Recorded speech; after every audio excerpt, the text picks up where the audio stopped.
Il y a quelques jours, je suis tombé sur la vidéo d'une japonaise qui affirmait, très sérieusement, que la première ministre du Japon, Takaichi Sanae, travaillait pour une secte coréenne. Une secte dont l'objectif serait, je cite, d'assassiner l'empereur du Japon, rien que ça. Alors évidemment, ma première réaction, ça a été de me dire, on est en plein délire complotiste. Sauf que j'ai commencé à vérifier. J'ai découvert quelque chose de beaucoup plus dérangeant. Une partie de cette histoire est vraie, documentée, par des archives américaines déclassifiées, par des procédures judiciaires en Corée et au Japon, et par plusieurs enquêtes de la presse japonaise. Et une autre partie est complètement déformée. Alors aujourd'hui, on va faire le tri ensemble, fait par fait. Ce qui est prouvé, ce qui est allégué et ce qui est faux. Bienvenue sur le Signal Nippon. Alors pour comprendre cette affaire, il faut remonter au 8 juillet 2022. Ce jour-là, l'ancien Premier ministre japonais, Abe Shinzo, l'un des hommes politiques les plus puissants du Japon d'après-guerre, est assassiné en plein meeting électoral, à Nara, par un homme armé d'un fusil artisanal. Le tireur s'appelle Yamagami Tetsuya, et son mobile va stupéfier le pays. Il ne visait pas Abe pour ses idées politiques, il le visait à cause d'une organisation religieuse, l'Église de l'Unification, qu'on appelle en France la secte Moon. Sa mère, membre de cette église, y avait versé environ 100 millions de yens de dons, la ruine complète de sa famille. Et Yamagami était convaincu qu'Abe était lié à cette organisation. Petit rappel pour ceux qui ne connaissent pas, l'Église de l'Unification, rebaptisée Fédération des familles pour la paix mondiale, a été fondée en Corée du Sud en 1954 par Moon Sun-myung. Vous le connaissez peut-être pour ses mariages collectifs dans des stades. Au Japon, elle est surtout connue pour ses ventes dites spirituelles. Vases, seaux et pagodes vendues à des prix délirants à des fidèles culpabilisés sur le karma de leurs ancêtres. Des familles ruinées au point que des centaines d'avocats se sont regroupés dès 1987 pour défendre les victimes. Et après l'assassinat d'Abe, le couvercle saute. Le PLD, le Parti libéral-démocrate, mène sa propre enquête interne en septembre 2022. Résultat officiel publié par le parti lui-même. Sur 379 parlementaires, 179 avaient des points de contact avec l'Église ou ses organisations satellites, presque 1 sur 2. Des ministres démissionnent, une loi est votée dans l'urgence pour protéger les victimes de dons forcés. Le procès de Yamagami s'ouvre en octobre 2025. Le 21 janvier 2026, il est condamné à la réclusion à perpétuité. Sa défense a fait appel, mais les audiences sont replacées au centre les débats du don de sa mère et cette compassion inhabituelle qu'une partie de l'opinion éprouve pour lui. Son geste, aussi injustifiable soit-il, a révélé un scandale que tout le monde ignorait. On faisait semblant d'ignorer. La question qu'on va poser aujourd'hui, c'est jusqu'où vont ces liens? Est-ce qu'ils remontent jusqu'à l'actuelle première ministre? Alors commençons par ce qui est solide. Et accrochez-vous parce que même la partie vérifiée ressemble à un roman d'espionnage. Premier fait, la CIA a financé les conservateurs japonais. Ce n'est pas une théorie, c'est dans les archives déclassifiées américaines, révélées par le New York Times dès 1994 et confirmées par les historiens du département d'État. Dans les années 1950 et 1960, la CIA a secrètement versé des millions de dollars à des responsables et à des structures de la droite japonaise pour empêcher la gauche d'arriver au pouvoir. Au centre du dispositif, Kishi Nobusuke, suspect de crimes de guerre, détenu 3 ans à Sugamo, libéré en 1948 sans procès. Premier ministre 9 ans plus tard. Et retenez ce nom. Kishi, c'est le grand-père d'Abe Shinzo. C'est aussi lui qui, dans les années 60, contribue à renforcer l'implantation politique de l'Église de l'Unification au Japon, via son bras anti-communiste, la Ligue internationale pour la victoire sur le communisme. Un échange d'intérêts se met progressivement en place, l'organisation fournit des militants aux campagnes électorales et obtient en retour un accès précieux au monde politique. Mais attention, soyons très clairs, rien de tout ça ne signifie que la CIA aurait créé ou dirigé l'Église de l'Unification, ni qu'il existerait une chaîne de commandement continue de Washington jusqu'à Takaichi.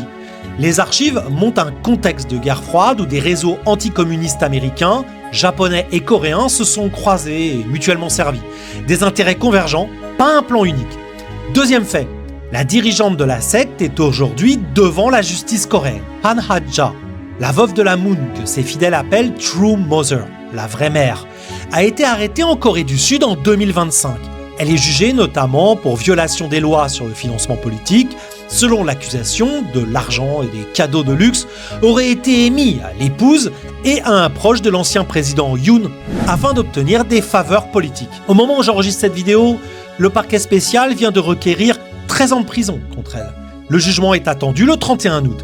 Elle conteste l'ensemble des charges et plaide non coupable. Et c'est dans le contexte de cette enquête qu'a été mis au jour un document potentiellement explosif. Troisième élément, le rapport TM. TM pour True Mother. Un document d'environ 3200 pages présenté comme les rapports que les dirigeants de la branche japonaise envoyaient à Hanhaja pour prendre compte de leur travail d'influence politique au Japon.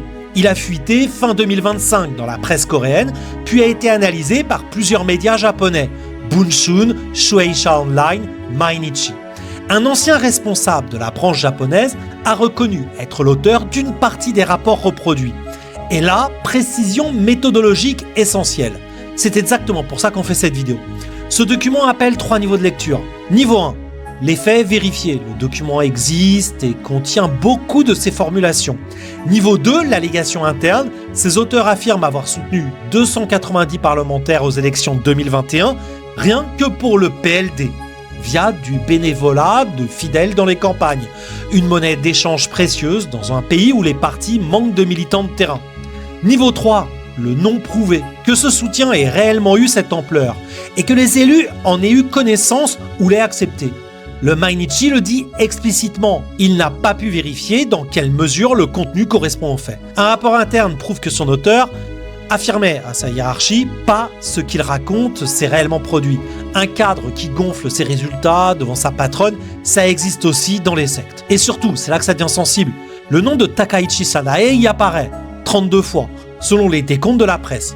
Avec, à propos de sa première candidature à la présidence du PLD en 2021, cette phrase attribuée au rapport, son ascension serait le plus grand souhait du ciel. Bon, je le formule précisément parce que chaque mot compte. Selon un document présenté comme un rapport interne de l'organisation, révélé dans le contexte de l'enquête coréenne et publié par plusieurs médias japonais, certains responsables de l'Église considéraient l'ascension de Takaichi à la tête du PLD comme le plus grand souhait du ciel. Cela renseigne sur les espoirs de l'organisation. Cela ne prouve ni un accord de Takaichi, ni une relation de contrôle. Quatrième fait, la dissolution de la branche japonaise de l'Église est définitive. Ordonnée par le tribunal de Tokyo en mars 2025, confirmée en appel en mars 2026, définitivement validée par une décision de la Cour suprême du Japon datant du 22 juin 2026, pour l'ampleur des préjudices causés aux fidèles. L'organisation a perdu son statut de personne morale religieuse. La liquidation est en cours, une mesure de rareté extrême au Japon. Voilà pour les faits. Et honnêtement, ils sont déjà suffisamment graves comme ça. Mais c'est précisément là que je veux vous mettre en garde. Parce qu'autour de ce noyau de faits circule. Cette vidéo s'est fait l'écho des affirmations beaucoup plus spectaculaires. Passons-les au détecteur. Affirmation numéro 1. L'objectif de la secte est d'assassiner l'empereur du Japon. D'où ça vient ? Le magazine japonais Gendai Business affirme avoir retrouvé dans les recueils des discours attribués à Moon, plus de 600 volumes qui ont fuité en ligne, un récit selon lequel celui-ci aurait envisagé dans sa jeunesse, sous la colonisation japonaise de la Corée, de s'en prendre à l'empereur Hirohito. Je n'ai pas pu consulter et authentifier le passage original, je ne le présente donc pas comme un fait établi. Et même si ce récit autobiographique était authentique, il ne démontrerait absolument pas l'existence d'un objectif actuel de l'organisation visant l'empereur. Ce que je peux affirmer en revanche, c'est que je n'ai trouvé aucun programme, aucun texte doctrinal actuel, aucun ordre de l'organisation appelant à assassiner l'empereur. Cette affirmation transforme l'hostilité historique de Moon envers le Japon impérial, elle est bien documentée, en un projet contemporain qui lui n'est documenté nulle part. Ce qui est solidement établi, c'est que la doctrine place le Japon dans une position subordonnée et expiatoire. Il serait la nation Ève tenue de réparer ses fautes historiques envers la Corée, la logique même qui a justifié les collectes massives auprès des fidèles japonais. C'est déjà assez frappant venant de l'allié historique de la droite nationaliste japonaise. Pas besoin d'inventer un projet d'assassinat. Affirmation numéro 2. Takaichi est contrôlé par la secte, elle exécute ses ordres. Là, on passe du fait à l'interprétation. Ce que suggèrent les documents, c'est que la secte a soutenu et misait sur elle. Être soutenu par quelqu'un ne prouve pas qu'on lui obéit. Takaichi a toujours nié avoir bénéficié d'un soutien électoral de l'organisation ou avoir entretenu avec elle une relation indirecte. Depuis les révélations sur le rapport TM, Elle a été interrogée à plusieurs reprises au Parlement. Elle reconnaît que son nom y apparaît, mais conteste l'exactitude du document et affirme qu'aucun passage ne démontre de relation directe. Et pour être honnête, certaines de ces 32 mentions sont manifestement générales. Le contexte d'une élection interne du PLD ou d'autres candidats sont aussi cités. On comporte des erreurs sur elle. D'autres soulèvent des questions plus précises sur les attentes que l'organisation plaçait en elle. Cette défense doit être dite clairement. C'est la règle du jeu. Elle n'efface pas tout. La presse a rapporté une interview accordée en 2001 à un magazine lié à la secte, à des achats présumés de billets pour ses collectes de fonds par des organisations affiliées. Mais entre la secte espérait son ascension. Et elle travaille pour la secte. Il y a un fossé que les documents publics, à ce jour, ne comblent pas. C'est une question ouverte, légitime. Ce n'est pas un fait établi. Affirmation numéro 3. La doctrine ordonne d'appauvrir le Japon par les impôts et d'instaurer la conscription. Aucune source sérieuse, aucun document, aucune enquête ne documente de telles instructions. C'est le mécanisme classique du complotisme. On parle de faits réels et on y grève des explications pour absolument tout. La fiscalité, la constitution, l'armée. Quand une théorie explique tout, méfiez-vous, c'est généralement qu'elle ne prouve rien.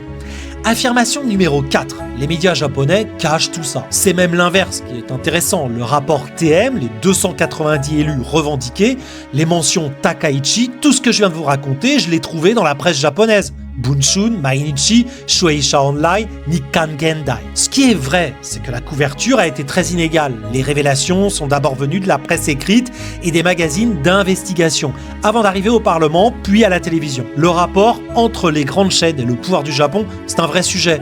Peut-être une prochaine vidéo, mais la télé a traîné et les pays entiers censurent, ce n'est pas la même chose. Alors qu'est-ce qu'on retient dans tout ça ? D'abord que la réalité documentée est déjà stupéfiante. La droite japonaise, secrètement financée par la CIA pendant la guerre froide, une organisation dont les dirigeants affirmaient par écrit, à leur propre hiérarchie, avoir soutenu près de 300 élus du parti au pouvoir. Une première ministre décrite dans ces mêmes rapports comme un souhait du ciel. Une dirigeante religieuse jugée à Séoul, contre qui 13 ans de prison vient d'être requis. Une dissolution confirmée par la Cour suprême japonaise. Tout ça, c'est sourcé, publié, vérifiable. Ensuite, que l'exagération est le meilleur allié de ce qu'elle prétend dénoncer. Quand on transforme la secte espérait l'ascension de Takaichi en Takaichi veut faire assassiner l'empereur, on offre un boulevard à ses défenseurs. Il leur suffit de démonter l'affirmation délirante pour discréditer dans la foulée toutes les questions légitimes. Le complotisme ne combat pas le scandale, il le protège. Il y a d'ailleurs une ironie vertigineuse. La droite la plus nationaliste du Japon, celle qui parle des fiertés nationales et de la défense de l'identité japonaise, a passé un demi-siècle à collaborer avec une organisation coréenne dont la doctrine décrit le Japon comme une nation coupable devant expier, en transférant l'argent de ses fidèles vers la Corée. On n'a pas besoin de complot pour trouver ça scandaleux. Et enfin, une leçon qui dépasse le Japon. Rien ne me permet de penser que l'autrice de cette vidéo mentait volontairement. Elle semblait reprendre sincèrement un récit où faits établis, interprétations et rumeurs avaient fini par se confondre. Comme des millions de gens le font sur tous les sujets, dans tout le pays. La bonne question, ce n'est ni de tout gober, ni de tout balayer en criant au complotisme. C'est de faire le tri. Fait, allégation, faux, c'est plus lent, moins spectaculaire. C'est la seule chose qui tienne debout. Le jugement de Han Ha-ja est attendu le 31 août à Séoul. La justice coréenne détient toujours des milliers de pages qui n'ont pas été rendues publiques. Et au Japon, le débat parlementaire autour du rapport TM est loin d'être terminé. Autrement dit, cette histoire n'est pas terminée non plus. Et je vous promets qu'on le suivra ici sur le Signal Nippon avec la même méthode. Si cette vidéo vous a appris quelque chose sur la vie politique japonaise, partagez-la. C'est le genre de sujet dont personne ne parle en français. Abonnez-vous pour la suite du dossier et dites-moi en commentaire, est-ce que vous connaissiez cette affaire et à quel point voulez-vous que je creuse ensuite ? Merci de m'avoir suivi, prenez soin de vous, vérifiez vos sources, à très vite sur le Signal Nippon.